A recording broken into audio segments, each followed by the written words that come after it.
Hello friends, आज हम लोग करेंगे क्लास 8 हिस्ट्री। चैप्टर है द रेवेलियन ऑफ 1857। 1857 का रेवेलियन सैनिक विद्रोह भी हम लोग जानते हैं, सिपॉय म्यूटिनी, ठीक है, या फर्स्ट इंडियन फ्रीडम फाइट। तो इसको हम लोग इस तरीके से देखेंगे कि ये चैप्टर हमारे लिए बहुत ज़रूरी है और इसको अच्छे से समझना होगा, ठीक है। आइए इसका इंट्रो स्टार्ट करते हैं। इंट्रो में क्या है? By 1857, the British had established colonial dominations over a major part of India through arbitrary methods of annexation and harsh economic policies. इसमें ये बताया गया कि ब्रिटिश ने 1857 के ठीक पहले तक बहुत तरह के कॉलोनियल रूल्स, लॉज, इन सभी चीज़ों को पास कर दिया था और ये सारे रूल्स और लॉज काफ़ी हार्श थे। और हार्श होने की वजह से क्या हुआ, हार्श का मतलब काफ़ी कठोर थे, और इसकी वजह से क्या हुआ कि धीरे धीरे इंडिया के सभी पार्ट्स से विरोध होना स्टार्ट हो गया। The kings, queens, peasants, landlords, tribals, soldiers were all affected in different ways. इस हार्श रूल और लॉज की वजह से क्या हुआ कि इंडिया के किंग हो, क्वीन हो, पीजेंट्स हो, या फिर उनके लैंडलॉर्ड्स हो, या फिर इवन ट्राइबल पीपल हो, या फिर सोल्जर्स हो यानी सिपाही, तो इन सभी में किसी न किसी वजह से एक एक करके कारण बनते चले गए और रीजन्स आते गए, और इस रीजन्स की वजह से सभी अंग्रेज ब्रिटिश रूल लॉज को ब्रेक करना स्टार्ट किए। और इससे क्या हुआ कि ये सब लोग, अब विरोध इतना ज़्यादा बढ़ गया था कि इन सभी का एक तरीके से इस सिपाही विद्रोह में कंट्रीब्यूशन धीरे धीरे बढ़ने लगा। काउजेज ऑफ द रेबेलियन, इस 1857 के रेबेलियन के लिए यानी कि 1857 के सैनिक विद्रोह का जो मेन कारण है वो कई कारण थे, और इसमें से एक को हम लोग जिम्मेवार कारण नहीं बोल सकते हैं। One reason is not sufficient और नॉट रिस्पॉन्सिबल। इसके लिए अलग अलग कैटेगरीज था, नए रूल और लॉज थे जो रिफॉर्म के लिए लाए गए थे, उससे भी लोग नाराज थे। सिपाही अलग अपनी कैटेगरी में नाराज थे, ठीक है, पीजेंट्स एंड लैंडलॉर्ड्स अलग नाराज थे। और इस सेक्शन में हम लोग देखेंगे कि यहाँ पे इंडिया के किंग और क्वींस भी नाराज थे, और सभी की नाराजगी के कारण 1857 का सिपॉय म्यूटिनी बोले या फिर रेवेलियन बोले, ये एक प्लॉट तैयार हुआ, बैकग्राउंड तैयार हुआ, और इस बैकग्राउंड की वजह से 1857 का रेवेलियन हुआ। Causes of the rebellion, by the mid 18th century nawabs and rajas had lost their powers. 1757 में बैटल ऑफ पलासी जिसमें कि अंग्रेज जीत गए, और 1764 का बैटल ऑफ बक्सर, उसमें भी अंग्रेज जीत गए। तो वही 18th सेंचुरी के मिड की बात हो रही है।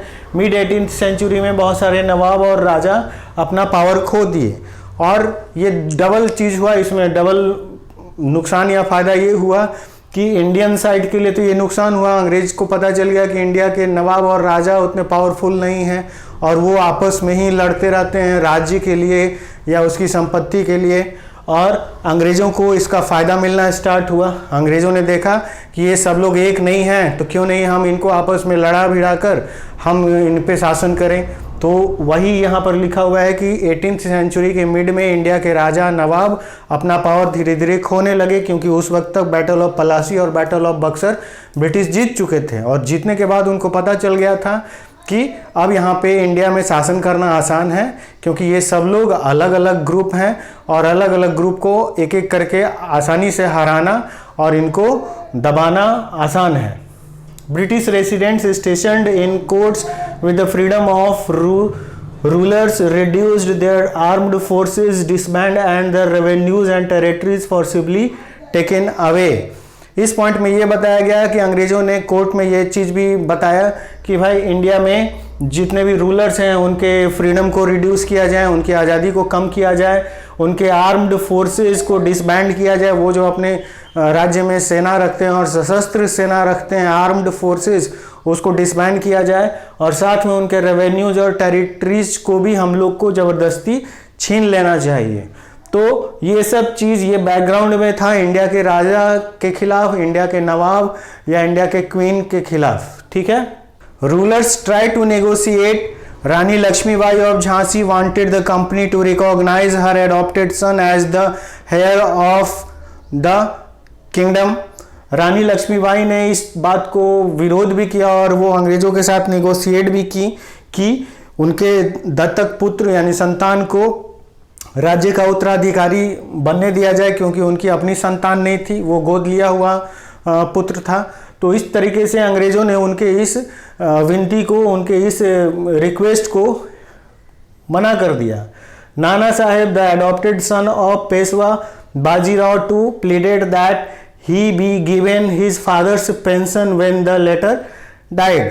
बाजीराव टू के गोद लिए हुए पुत्र नाना साहेब थे और नाना साहब ने रिक्वेस्ट किया कि उनके पिता के देहांत के बाद पेंशन चालू रखा जाए और उन्हें पेंशन दिया जाए, क्योंकि उनको राज्य संबंधित बहुत सारे काम करने हैं जो उस पेंशन से हो सकता है। और साथ में उनके बहुत सारे उत्तराधिकार भी उन्होंने मांगा, पेशवा का पद भी वापस मांगा, लेकिन अंग्रेज़ों ने मना कर दिया। All pleas were turn down, अंग्रेज़ों ने मना कर दिया क्योंकि उनका मानना था कि बाजीराव द्वितीय के देहांत के बाद अब पेशवा का पद समाप्त हो गया है और अब दोबारा किसी को पेशवा का पद नहीं दिया जाएगा। हाँ, वो यानी नाना साहेब, जिनका नाम ढोंडू पंत भी था, ठीक है, ढोंडू पंत, तो नाना साहेब को ये कहा गया कि भाई आप उनकी संपत्ति का इस्तेमाल कर सकते हैं, लेकिन दोबारा पेशवा नहीं बन सकते हैं और उनके पेंशन, जो उनको पेंशन दिया जाता था, वो पेंशन अब आपको नहीं मिलेगा। तो इस तरीके से ढोंडू पंत यानी नाना साहेब अब नाराज हो गए। The company then annexed Awadh, accused the ruler Wajid Ali Shah of maladministration and misgovernance. In 1801 a subsidiary alliance was imposed and in 1856 it was taken over. Awadh पूर्वी उत्तर प्रदेश का एक बहुत उपजाऊ एरिया है। अवध को हम लोग पुराने अयोध्या के नाम से भी जानते हैं, जो कौशल प्रदेश की राजधानी थी, हुआ करती थी। तो उस अवध में चूँकि फर्टाइल इतना था, फर्टिलिटी इतना ज़्यादा थी उस वहाँ के ज़मीन में कि उस ज़मीन पर नज़र, अवध पे नज़र अंग्रेज़ों की भी थी। उनको मालूम था कि ये उनके कंट्रोल में रहेगा तो यहाँ से उनको अच्छा लैंड रेवेन्यू कलेक्ट होगा। उनको सिर्फ एक वजह की तलाश थी और वजह यहाँ वाजिद अली शाह के रूप में उनको दिखाई दिया। वाजिद अली शाह को डांस और नृत्य गीत में ज़्यादा पसंद, डांस और सॉन्ग उनको ज़्यादा अच्छा लगता था। इसका भी एक कारण है कि उन पर मैल एडमिनिस्ट्रेशन एंड मिस गवर्नेंस का आरोप लगाया गया और ये भी दिख रहा था कि वो अच्छे से रिएक्ट नहीं कर पाएंगे, कोई सैनिक कार्रवाई भी नहीं कर पाएंगे, इसलिए अंग्रेज़ों को एक काफ़ी अच्छा मौका नज़र आया। और इन दोनों के आधार पे, मैल एडमिनिस्ट्रेशन एंड मिस गवर्नेंस के आधार पे, अवध को लॉर्ड डलहौजी ने 1856 में अपने ब्रिटिश राज्य में शामिल कर लिया और इस तरीके से अवध के नवाब भी अब नाराज हो गए। Next, in 1849 Dalhousie announced that after the death of Bahadur Shah Zafar the family would be shifted out of Red Fort and given another place to live in. 1849 Dalhousie ने अनाउंस किया कि बहादुर शाह जफर जो हैं उनके डेथ के बाद अब उनकी फैमिली को लाल किला छोड़ना होगा और उनकी फैमिली को एक दूसरा प्लेस दिया जाएगा, वहाँ वो रह सकते हैं। In 1856 governor Lord Canning decided that Bahadur Shah Zafar would be the last Mughal king. After his death none of his sons would be recognized as emperor. Lord Canning ने ये डिसाइड किया और ये अनाउंस कर दिया कि बहादुर शाह जफर के मृत्यु के बाद अब कोई भी मुगल एम्परर का पद नहीं लेगा और सब लोग अब सिर्फ प्रिंस रहेंगे। उनके जितने भी सन हैं वो सब प्रिंस बन के रहेंगे। अब कोई भी मुगल एम्परर का टाइटल किसी को नहीं मिलेगा और पहले ही उनको रेड फोर्ट से बाहर कर दिया गया था। तो इस तरीके से अब दिखा कि ये पूरा का पूरा मुगल फैमिली भी इसके अगेंस्ट हो गया, ब्रिटिश के अगेंस्ट हो गया, ब्रिटिश रूल और लॉ के अगेंस्ट हो गया। The peasants and landlords, many chiefs and landlords rebelled against British land revenue policies. Example the poligars landlords of Tirunelveli, the taluqdars landowners of Aligarh and the Diwan of Travancore. यहाँ ये बोला गया कि अलग अलग कैटेगरी के चाहे वो तिरुनेलवेली के पॉलीगार्स की बात हो, जो जिसको हम लोग सामान्य भाषा में लैंडलॉर्ड्स यानी जमींदार बोलते हैं। तिरुनेलवेली के जमींदार को पॉलीगार्स बोलते थे। तालुकदार्स, लैंड ऑनर्स, अलीगढ़ में तालुकदार बोला जाता था जमींदार्स को, ठीक है। और दीवान ऑफ ट्रैवेनकोर, ट्रैवेनकोर में दीवान, तो ये एक अलग कैटेगरी था लैंडलॉर्ड्स का, ठीक है। नाम भले अलग हो, कहीं पर उनका नाम दीवान था, कहीं तालुकदार, कहीं पर पॉलीगार्स, लेकिन सब क्या थे, सब लैंडलॉर्ड्स ही थे, जमींदार ही थे। तो ये सब लोग जमींदार हो चाहे वहाँ के सरदार हो, इनको भी ये रेवेलियन में ब्रिटिश के खिलाफ हो गए, क्योंकि इन्होंने लैंड रेवेन्यू इंक्रीज कर दिया था। प्रोडक्शन बहुत ज़्यादा था नहीं, खेती से उपज हो नहीं रही थी, और उन पर लैंड रेवेन्यू बढ़ा दिया गया, और हायर लैंड रेवेन्यू पे करने में ये सभी लोग असक्षम थे, इसलिए ये भी अंग्रेज़ों के विरोध में आ गए। Rural poverty due to ruination of handicrafts exploitation by the moneylenders increases, it forced people to revolt. Example, the Mopla peasants Malabar and the Chuars of Bihar, Bengal. यहाँ बोला गया ये मोपला फेमस है, मोपला मालाबार में विरोध किया था, और चुआर्स ऑफ बिहार एंड बंगाल, इन दोनों जगहों पे पीजेंट्स का रिवोल्ट हुआ। रूरल पॉवर्टी फेस कर रहे थे, और रूरल पॉवर्टी फेस करने का सबसे बड़ा कारण था कि खेत थे नहीं उनके पास प्रोडक्शन करने के लिए, उपजाऊ के लिए, एग्रीकल्चरल एक्टिविटी के लिए। जो भी वीविंग एक्टिविटी था या और भी छोटे बड़े हैंडीक्राफ्ट्स थे, वो सब बर्बाद कर दिए गए थे, ठीक है। और मनी लेंडर्स भी उनको लगातार एक्सप्लॉइट कर रहे थे, तो छोटे कमज़ोर गरीब किसान अलग परेशान थे, और इनका भी विरोध हुआ, विद्रोह हुआ अपने ज़मींदार के खिलाफ। मालाबार में मोपलाह ने विरोध किया, और बंगाल बिहार में चुआर्स ने ऐसा विद्रोह किया। The sepoys, the Indian sepoys were discontented regarding their pay allowance and condition of services. ये सिपाही विद्रोह के कुछ मुख्य कारण हैं, ठीक है। कारण तो सब हैं, लेकिन ये सिर्फ सिपाहियों का डिससेटिस्फैक्शन दिखा रहे हैं। पहला पॉइंट बोल रहा है कि वो अपनी सैलरी, अपने पे, अपने जो भी अलाउंसेस थे उससे सेटिस्फाइड नहीं थे, ठीक है। और इससे सेटिस्फाइड नहीं थे, अपनी सर्विस के टर्म से सेटिस्फाई नहीं थे। इनसे ज़्यादा जो ब्रिटिश सिपोइज थे उनको ज़्यादा रेस्पेक्ट दिया जाता था, उनकी सैलरी ज़्यादा थी, उनको अलाउंस ज़्यादा था, और उनके कंपैरिजन में ये भी सेम वर्क कर रहे थे। लेकिन चूंकि थे इंडियन, इसलिए ये नाराज़ थे, क्योंकि इनके साथ वो सब कुछ अच्छी बेहतर फैसिलिटी, बेहतर कंडीशन, सैलरी, अलाउंस, ये सब कुछ उनके बराबर नहीं था। The new rules violated their religious sentiments and beliefs. नया रूल हम लोग जानते हैं कि चर्बी युक्त जो कारतूस था उसके इस्तेमाल के लिए अंग्रेज़ों ने दबाव बनाया, जिसमें कि आरोप था कि वो सुअर और गाय के चर्बी से बना हुआ बुलेट्स है, उसको भी इन्होंने मना कर दिया। नेक्स्ट में ये था, they resented British regulations banning beards and use of caste marks and the replacement of turbans with leather caps. यहाँ बोला गया कि उनके बियर्ड्स, दाढ़ी मूछ बढ़ाकर रखने के लिए मना कर दिया गया। ब्रिटिश गवर्नमेंट ने मना कर दिया कि ब्रिटिश आर्मी के लोगों को एक जैसा दिखना होगा। विदेशी तो आसानी से दाढ़ी मूछ छील के रहते थे, लेकिन इंडियंस को भी ये मना कहा गया कि आपको भी दाढ़ी मूछ नहीं रखना है, साफ करना होगा। और भी जो उनके कास्ट मार्क्स थे उसको भी हटाने के लिए बोला गया, जैसे गले में ताबीज़ हो, या फिर जो तुरबान्स लोग पहनते थे उसको हटाकर, यानी कि पगड़ी, उसको हटाकर बोला गया कि आपको लेदर कैप पहनना पड़ेगा। तो ये जो रिलीजियस सेंटिमेंट्स थे, रिप्लेसमेंट्स हो रहे थे अंग्रेजी सिंबल से, इससे वो नाराज थे। Next, they resented to travel beyond India's frontier in violation of social taboos. Taboos, social taboos की का मतलब हो गया सामाजिक परंपराएं। तो सामाजिक परंपराएं ये कहा जाता था कि इंडियंस को सीज को पार नहीं करना चाहिए, लेकिन यहाँ पर बताया गया कि ब्रिटिश आर्मी के रूप में सेवा देने के लिए ऐसे बहुत सारे सिपाहियों को समुद्र ट्रैवल यानी सी ट्रैवल करने के लिए आदेश दिया गया, जिससे वो नाराज हो गए। The sepoy mutinied in 1806 at Vellore at Barrackpore in 1824 in 1844 on the question of salaries. 2 बार सिपाही विद्रोह पहले भी हो चुका था, ठीक है। ये 1806 में वेल्लोर में हुआ था, बैरकपुर में 1824 में और 1844 में 2 बार हुआ था। और इस तरीके से 2 बार सैलरी के रिगार्डिंग कंडीशन पे 2 बार ऑलरेडी सिपाही म्यूटिनी हो चुका था, सिपाही विद्रोह हो चुका था, वेल्लोर 1806 और Barrackpore 1824 and 44। Next, these mutinies were put down by force, but dissatisfaction was so widespread that the British anticipated a major revolt from them soon। ये रिवोल्ट उस वक्त कमज़ोर था, सिर्फ सैलरी का कंडीशन था और उसको आसानी से अंग्रेज़ों ने ताकत से दबा दिया और उनको लगा कि ये सिपाही विद्रोह अब आगे जाकर और बड़ा नहीं होगा।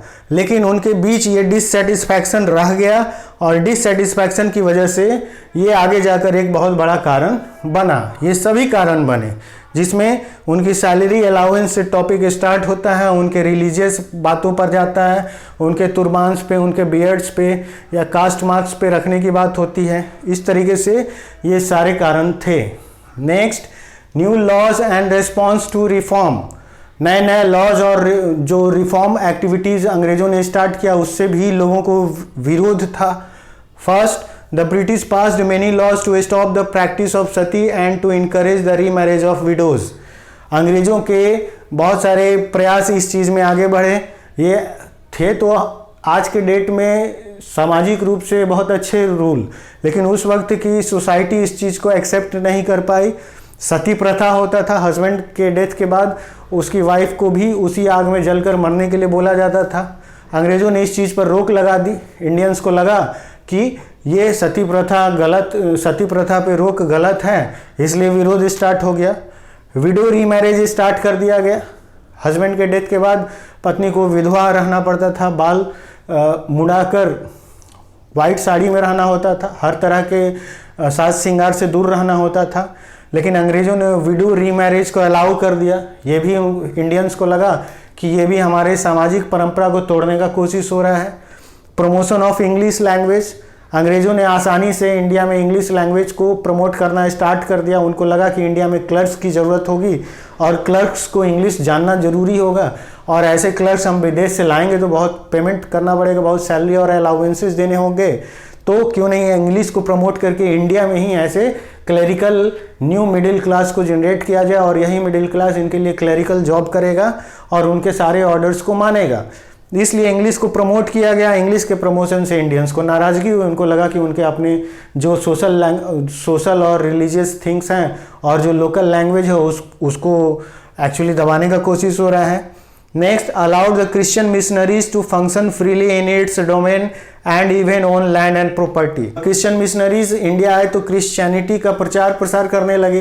प्रचार प्रसार तक तो कोई दिक्कत नहीं थी, लेकिन उसके बाद वो उनको इतना फ्रीडम दिया गया कि अब वो इस इंडिया में अपनी लैंड और प्रॉपर्टी भी ओन्ड कर सकते हैं, यानी उस संपत्ति बना सकते हैं, बढ़ा सकते हैं। और इसका मतलब था कि वो एक शॉर्ट ड्यूरेशन के लिए तो आए नहीं हैं। संपत्ति बनाना और बढ़ाने का सीधा मतलब होता है कि एक लंबे समय के लिए आए हैं और आए हैं तो कुछ करेंगे और करेंगे, तो इसका सीधा मतलब है कि अब तक क्रिश्चियनिटी इंडिया में नहीं थी और अब एक नया रिलीजन यहाँ पे क्रिश्चियनिटी स्टार्ट हो गया। और इस क्रिश्चियन मिशनरीज के आने से क्रिश्चियंस का एक नया ग्रुप यहाँ बनेगा, बढ़ेगा और ये अंग्रेज़ों के सपोर्टर होंगे क्योंकि अंग्रेज़ भी क्रिश्चियंस थे, तो उनको अपना रिलीजियस बैकग्राउंड भी चाहिए था। रिलीजियस बैकग्राउंड में ये क्रिश्चियन मिशनरीज ऐसे बहुत बड़े ग्रुप को तैयार करता आगे फ्यूचर में जाकर, जो कि अंग्रेज़ों का हेल्प करता, उनके शासन में सहयोग करता। इन 1850 a new law was passed to make conversion of Christianity easier। 1850 में एक नया लॉ पास किया गया जिसमें कि क्रिश्चियन में कन्वर्जन होना किसी भी हिंदू के लिए अब आसान था। ठीक है, इंडिया के ऊंची जातियों के हिंदू, जैसे कि जो भी अपर कास्ट के हिंदूज थे, वो तो क्रिश्चियन बनने में इंटरेस्टेड नहीं थे, लेकिन जो लोअर कास्ट के हिंदूज थे और ख़ासकर एससीज एसटीज, उनको इस तरह का ऑप्शन काफ़ी अच्छा लगा। उनको लगा कि भाई इस तरह से हम यदि कन्वर्ट हो जाते हैं तो हमें लोअर कास्ट अपर कास्ट का प्रॉब्लम नहीं झेलना पड़ेगा। दूसरा कि क्रिश्चियन मिशनरीज के सपोर्ट से क्रिश्चियनिटी में कन्वर्ट होते हैं तो हमें क्रिश्चियन होने का बहुत सारा फ़ायदा भी मिलेगा। तो इस तरीके से कन्वर्जन स्टार्ट हो गया। इस कन्वर्जन की वजह से, क्रिश्चियनिटी में कन्वर्जन की वजह से इंडियंस नाराज़ हो गए। उनको लगा कि ये सीधे सीधे उनके धर्म पे अटैक है।